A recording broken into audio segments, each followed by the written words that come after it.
Sezyapsizmi? Oldingidek ko'chalar bolalarga to'la emas. Bir zamonlar ko'cha bizning eng katta maydonimiz edi. Darvozadan chiqish bilan o'yin boshlanardi. Quyosh botib ko'chalar qorong'ulasha boshlasa ham, yana 5 daqiqa deb iltimos qilardik.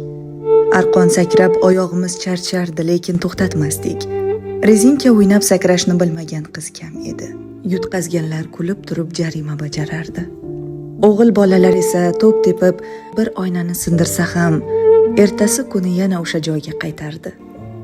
Yoz kunlari muzqaymoqning qog'ozini yalab, qish kunlari esa qo'lqopsiz qor bo'ron o'ynardik.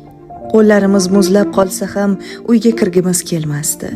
Qor odam yasab, unga ism qo'yardik.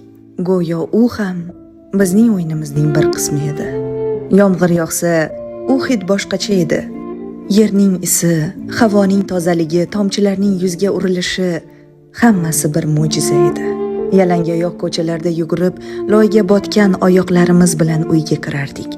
Kiyim qurirdi, ammo o'sha quvonch ichimizda qolardi. Kechqurunlar kattalarning suhbatiga quloq solib uxlab qolardik. Telefon yo'q edi, lekin vaqt yetarli edi. Hech qayoqqa shoshmasdik.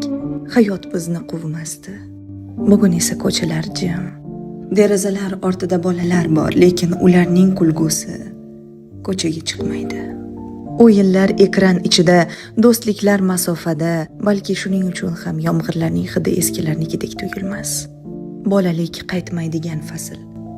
U chang ko'chalarda, sindirilgan to'pda, pista chaqilgan kaftlarda, yomg'irdan keyingi havoda qolib ketgan.